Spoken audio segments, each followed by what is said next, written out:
Oh boy. What a funny guy this guy Brian Dooley is. On occasion. On We were occasion. just talking about the difference Maybe not on occasion, but what are you going to do? between men and women and how Right. um, men like to think that we're training them that they just say yes dear and that a happy home is when the wife is happy. But what you guys really don't know is we're all about making you happy. So our efforts are all about you. So when you say yes to us, all that really is us making sure that you get everything that you want. I'm not sure that's true, but that's all right. You know, Yes, Cindy dear. Carlin, you follow along with that, right? Like that's how that goes. It's just, it's all about you. It's all about you, babe. All about you. All right. So As today, it should be. yeah, right. My favorite subject, myself. No, that's not what we're talking about. Um, we are talking today about chiropractic philosophy. Here's Hey, something I would like to know in the comment section because we want this conversation to be about you. What do you struggle with in terms of chiropractic philosophy? And listen, whatever your comment is, I promise you, no one is going to judge you. It's just they don't have the guts to put that in. So if you throw it in there, then this will be an active part of our conversation. And who knows, it could even help you for when you go back into the office tomorrow or on Wednesday. There, then you're really using your time wisely when watching this Facebook Live. So, Brian, why chiropractic philosophy? Why discuss the philosophy of chiropractic care in the office? well, I think to start and to go to your point, one of the things I tell the students at Sherman is, and listen, if there's anybody that likes to hear themselves talk, you're looking at them. That being said, when I'm in the classroom, if we're not having a discussion, it's not any fun. And you should, you mentioned the point about, people being worried and judging. Well, that's what happened when we were kids. We weren't ever taught how to explore why, because the answer was usually because I said so. And that might be the kindest answer you got a lot of times. And so, yeah, anybody, please just ask, because if you're thinking it, somebody else is thinking it. Yeah. And the thing is, if you do find somebody's a hater on a question, well, then good. You're doing something in the world, because until you have one, you're not really doing anything. So when you got haters, that means they're watching what you're doing. That's So right. And so actually yeah. zeroing in what you're saying. Yo, absolutely. Absolutely. And so why the chiropractic philosophy? Um, it's interesting. I'll hear students, they'll put together their health talks, for instance, or their spinal workshops, or whatever you want to call them. And as they're doing it, it's like they're given 3.5 years of chiropractic school all at once. And the philosophy is really for us practitioners way more than it is for the patient or the practice member. We've got, because when we have a supremely strong place, a place that we're coming from of confidence and certainty, the patients feel that and that resonates with it. Why study philosophy? Because in the definition of chiropractic in Stevenson's textbook, it is a philosophy, an art, and a science. And it's not just good enough to know what I'm doing and how I'm doing it.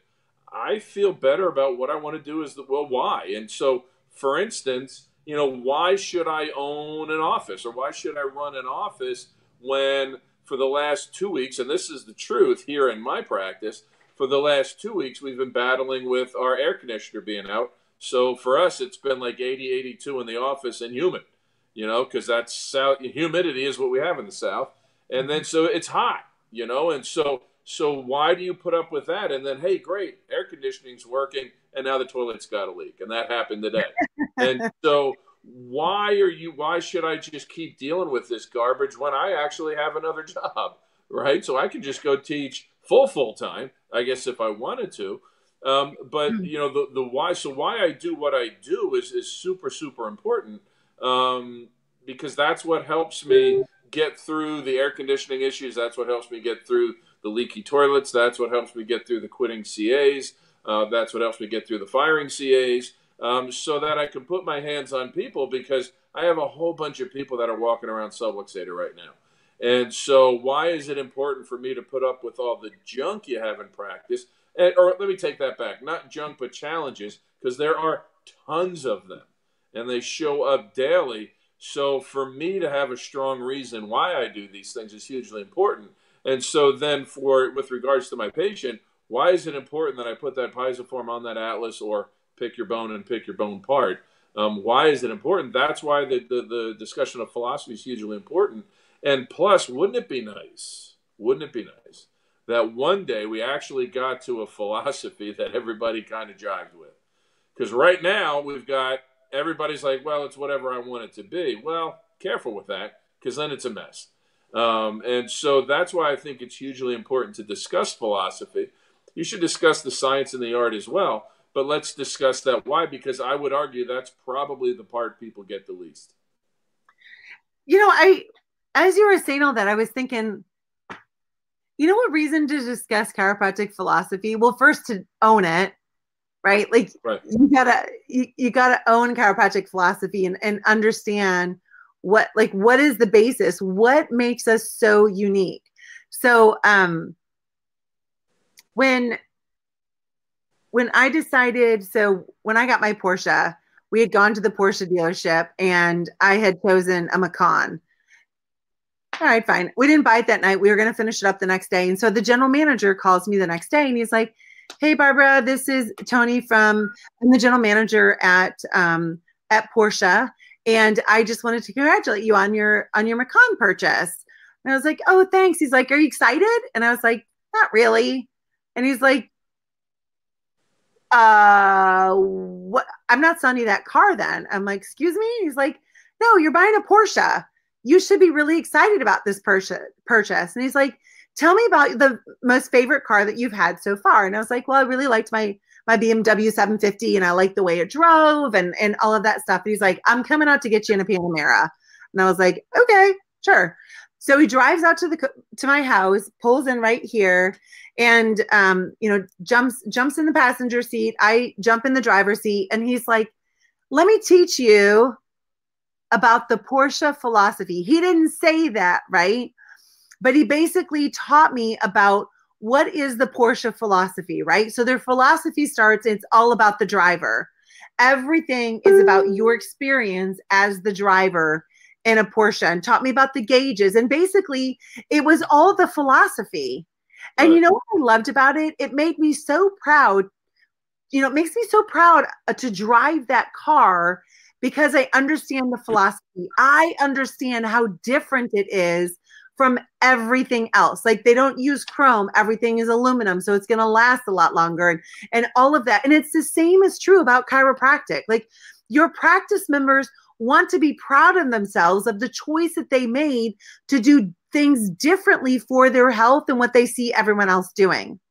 And what really separates us from the other healing arts and clearly medicine as well is our chiropractic philosophy. So if you want them to be proud, like owning and driving a Porsche, I suggest share the philosophy with them in ways that they can understand. And remember, when you're teaching, it's 3 statements and a question, right? 3 statements and a question. Don't do verbal diarrhea on your practice members. Like, I've gone on like for several sentences here. Should have been 3 statements and a question to pull your practice members in. The other little caveat to that is a question isn't a statement with a question mark thrown out at the end. Hey, there's our friend Michael Tokash. Hey, Michael.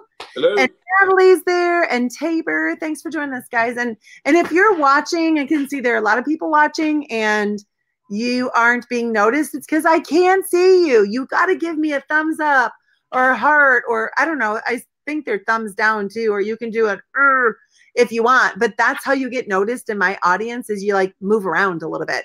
And that movement is a comment or one of those buttons. So our chiropractic philosophy is what makes us so unique. So Brian, let's say a doctor's watching this and they're like, you know what? I've never shared chiropractic philosophy in my practice. Mm-hmm. where would you recommend that they start? So for those of you who don't know, Brian is one of the finest teachers at Sherman College of Chiropractic in Spartanburg. And one of the classes that he teaches is philosophy. So he's teaching first quarter students, second quarter students, chiropractic philosophy. So young people for the most part, where do you start? For me, so for those that don't know, and you may not know, we have these things called chiropractic green books. And so they were written by B.J. Palmer and his cronies. They weren't all written by B.J., but they were written by, and the idea was to lay down everything about philosophy. You may have heard about them. You may have heard that they're history books. They may be in the back of the library of whatever school you went to. But you may have heard of them just ancient relics. The Dead Sea Scrolls, and maybe some of them be buried in a cave. But there's really, really good information that I would argue, number one, you would have to be curious. So number one, decide, I never have done it before, but are you curious to see that maybe there's something extra to your practice that would just open it up in a way that's even better than it is? And I'm sure it's fine the way it is. But how about more fine? Is there more fine out there? And so of the green books, I will say most people will tell you they're difficult to read, especially the ones BJ wrote, and that's true. I might, start with Stevenson's textbook. Most people have read the introduction, nothing beyond that, but read that. But if you want a current philosophy, Joe Strauss has the blue books, and so pick up Chiropractic Philosophy from him.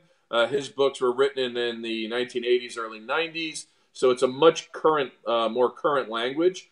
He basically stated what BJ and the crowd stated, but hopefully in more current language. They're definitely easier to read. And then current still is Dr. Rob Sinnott, his Chiropractic Philosophy that he wrote, I believe, in 2013, 14. So that's pretty easy read. And it gives you I would say start with Dr. Sinnott to get the overview about it, and then say, you know what, now I want to go look a bit deeper. And then I would argue then pick up the chiropractic textbook, because that was Ralph Stevenson's 1927 version of taking all the stuff that BJ and the crowd had written up until that point and putting it into one digestible manual. I know upper cervical people, Dr. Kale, I saw a post the other day. He read it 97 times. He read the chiropractic textbook 97 times. Wow. And your thought might be, well, why is he reading it 97 times when that guy really got the philosophy? Well, guess how he got the philosophy? He read the book 97 times. Right. And so, for me, I remember when I was going into chiropractic, I remember telling my wife, I got under chiropractic care before I was a chiropractor. However, I had already decided to be one. And at Sherman, we had to have a recommendation from a chiropractor. I said, well, I guess I got to go get under care. I had back issues and was experiencing them at the time. And I was starting to move towards innate, because that's what I heard on my tour. That being said, let me go to the chiropractor. And because I told my wife, if I don't believe in what I'm doing, then I can't sell it. And so for me, it was, and I will say this, the Chiropractic Philosophy, you read those books, those are words on a page. Then our job is now, let me look around and see, is this stuff true, right? Get ready, sacrilegious moment. Just because BJ wrote it down on a page doesn't mean that it's true. We have to go down and look at those things and see, boy, this really is something, to it. And so that's what we try to do as far as teaching the philosophy at Sherman, is not just tell you the principles, but A, what do they mean? And B, here's the evidence that I see them in play. Now, some may be getting, bunched up because evidence-based, well, we don't have that in chiropractic, which it's not true. No, we don't do random clinical trials, but you know what? Those aren't used in every situation anyway. So feel free to look that up. CBP. What's that?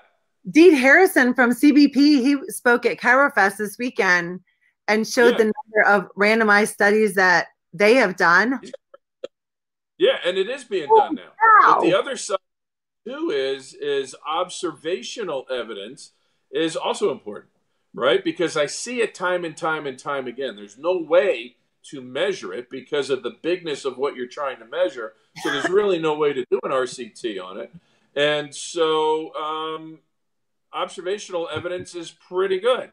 You know, the reason why I know where my car is parked because I observed it in Yeah. that parking space when I walked into my building. Right. Now, it could be gone because someone stole it, and that would kind of suck because it's a long enough walk home. But that being said, but I'm banking on knowing exactly where to go to get into my car because of where I last observed it. And so, you know, I mean, and the thing with RCTs, boy, has any of that data ever been manipulated? So both types of evidence, if you will, have strengths and have weaknesses. One's not better than the other. So observational evidence is okay, and that's why. What do we observe in our practice? You know that we see. So when I see these things, it's kind of cool. I was sitting in class, and a student was talking about a situation. This is about 3 weeks ago, and I was just rattling off the principles. You know, and oh well, that's this, that's this, that's this, that's this. See, these things never die. You didn't just get out of second quarter and then you don't have to do them ever again. And the guy said, that's just unbelievable how you can just rattle them off. And I'll be the first one to say I don't know them all in order yet, but I can speak about any of them. But the reason why I can do it is, I mean, I teach it 4 times a year, so I'm studying it all the time. And so anybody, so just pick it up and start looking at it. I saw boot camp philosophy. Yeah, it's great. I do. I promise. I've got videos coming because I don't want Dr. Barbara mad at me. I just want to say yes, dear, and call it a day, and everybody will be happy because yes, dear. Dawn But has trained you up. they're going to be the Dr. Barbara hopefully by the end of next week. That being Yay! said, you know, there are programs out there. I'm actually taking a philosophy diplomate course, so I don't know all I need to know yet. There's the Sherman ACP program, which is a 1-year program of about 4 or 5 live sessions. So there are mechanisms out there where we can delve deeper.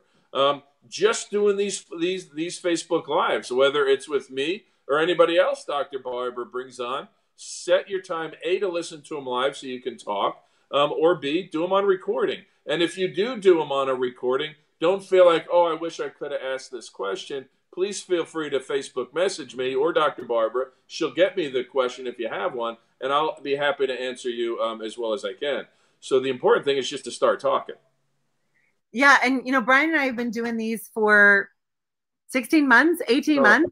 Interminably long. What? Don, punch him when he gets home tonight. No dinner for you. And so we've been working through, so we started these, like I said, 16 months ago or 18 months ago.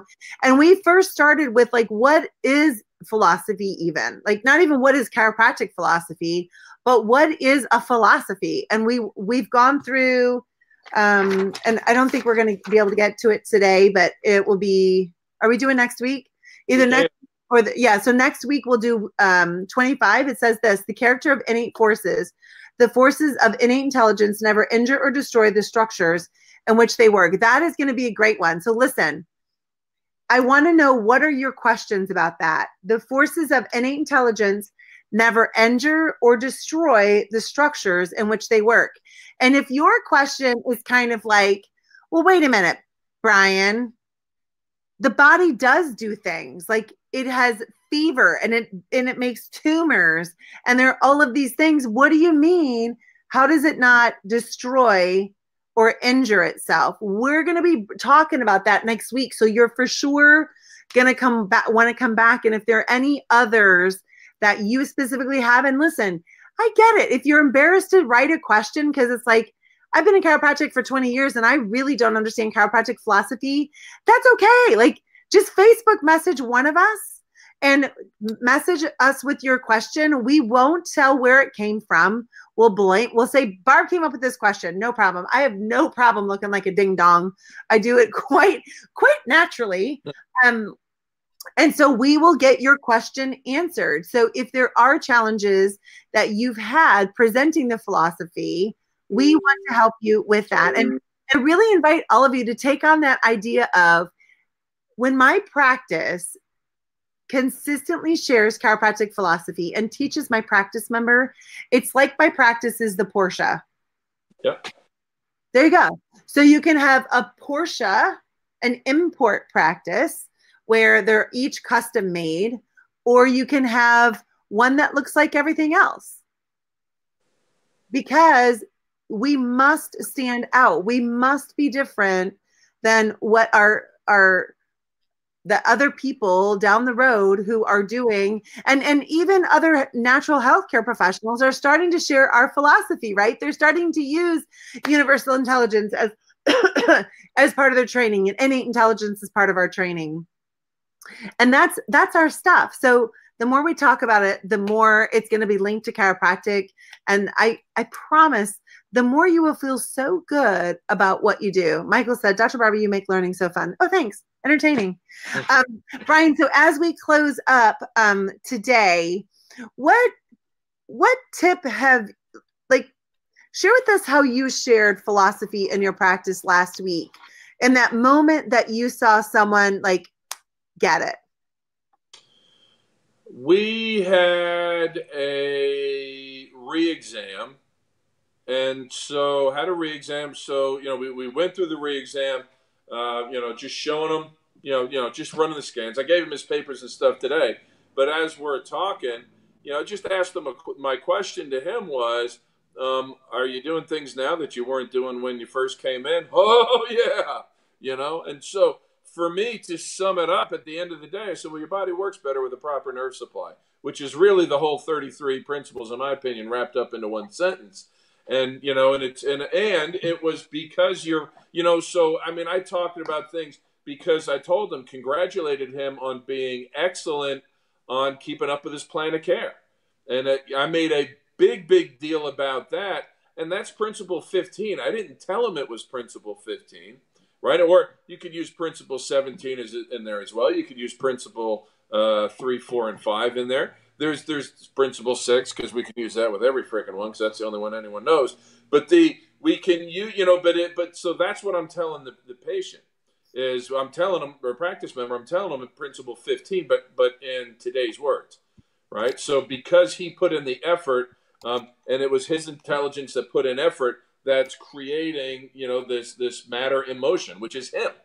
And the motion that he's getting is living life and being able to go to his daughter's volleyball tournament this weekend and feel pretty good, when he was kind of nervous about sitting in a chair or in the metal bleachers, because lately it's been really horrible for him until he came in here. And so that was just how I used it. So when we know what the principles are saying, I would argue vehemently, once we realize in today's words what the principles are actually saying, probably whatever chiropractor out there, if you're checking spines for vertebral subluxation, you say them all the time. So I would argue you probably kind of already know them without even knowing. And so you have it. And so then just jump in. Oh, this is saying this. Yep, that's it. Super simple.